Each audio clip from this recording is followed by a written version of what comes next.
Picture standing at the edge of Montreal's Old Port, where the St. Lawrence River meets a patchwork of rail yards, warehouses, and underused land. For decades, this area, the Bridge-Bonaventure district, was more of a pass-through zone than a true neighborhood. But now, city planners have unveiled a vision that could transform it into one of the most ambitious urban redevelopment projects in Montreal's history. The plan? To create a complete, inclusive, and sustainable neighborhood with up to 3,500 new homes, expansive green space, schools, cultural hubs, and space for businesses, all while protecting affordability. In a city grappling with a housing crisis, this isn't just a construction project. It's a blueprint for what the future of urban living in Canada might look like. Montreal's housing crisis. Why this project matters. Housing in Montreal has become a pressing concern. Renters and buyers alike face soaring prices, limited availability, and intense competition. Vacancy rates are historically low, and despite new construction in outer boroughs, central Montreal is under immense housing pressure. The Bridge-Bonaventure project directly addresses this crisis by expanding the supply in a way that isn't just about numbers, but about quality of life. Unlike piecemeal developments, this master plan envisions a balanced district where housing, work, leisure, and nature coexist. Breaking down the master plan. Here are the key pillars of the Bridge-Bonaventure redevelopment. 1. Housing at scale. Up to 3,500 new residential units are proposed, nearly doubling earlier versions of the plan. At least 40% of these will be non-market units, reserved for affordable, social, or cooperative housing. This commitment ensures that middle and lower-income families won't be priced out of the neighborhood. 2. A community-first approach. Plans include a new public school, community centers, and civic spaces designed to anchor the district. Developers are committed to integrating heritage buildings and cultural landmarks into the design, preserving a sense of Montreal's identity. 3. Green and public spaces. 43 hectares of green space are being set aside, including parks, promenades, and waterfront access.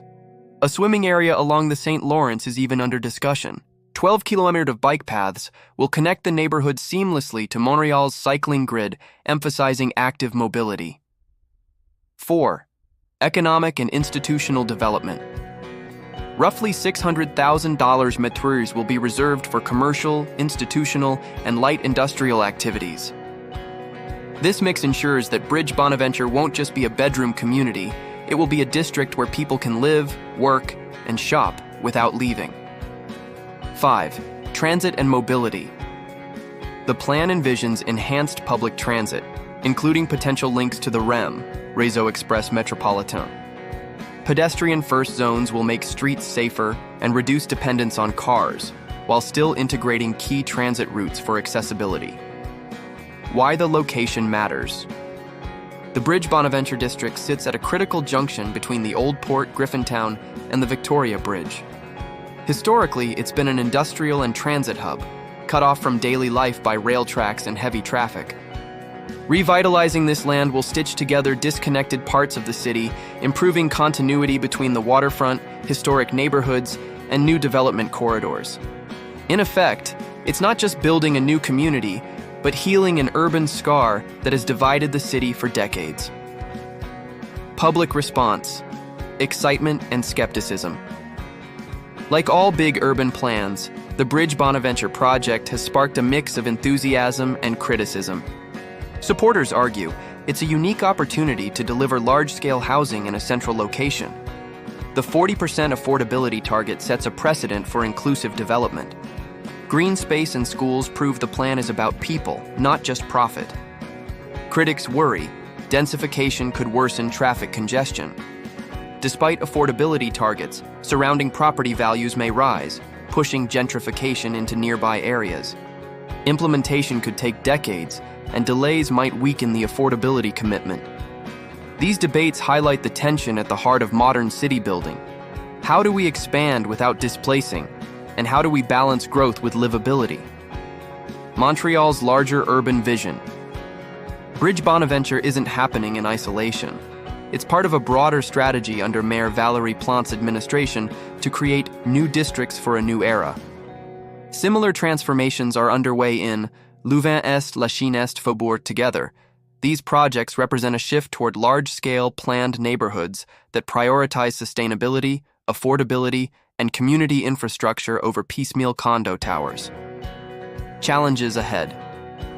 While the vision is bold, execution won't be simple. Key challenges include financing and coordination.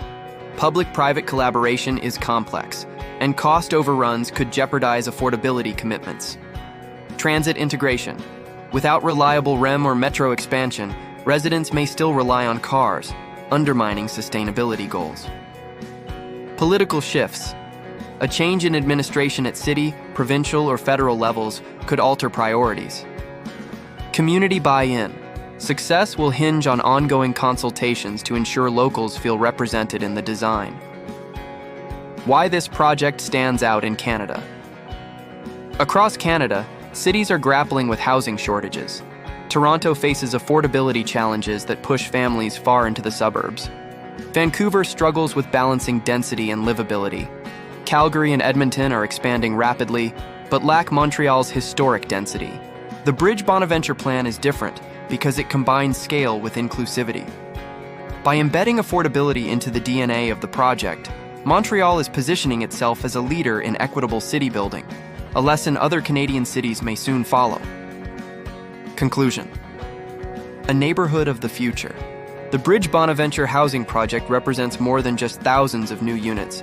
It's an attempt to redefine how Montreal grows. By blending housing, affordability, green space, transit, and cultural preservation, it aspires to create a living model for urban renewal in the 21st century. But here's where you come in. Do you think Bridge-Bonaventure will succeed in becoming an inclusive, sustainable neighborhood? Or will it fall prey to the same pitfalls of gentrification and delay that have plagued other mega projects? Share your thoughts in the comments. I'd love to hear from Montrealers and urbanists alike. Could this district be the future of Canadian city building? Or is it an ambitious dream that risks being lost in execution?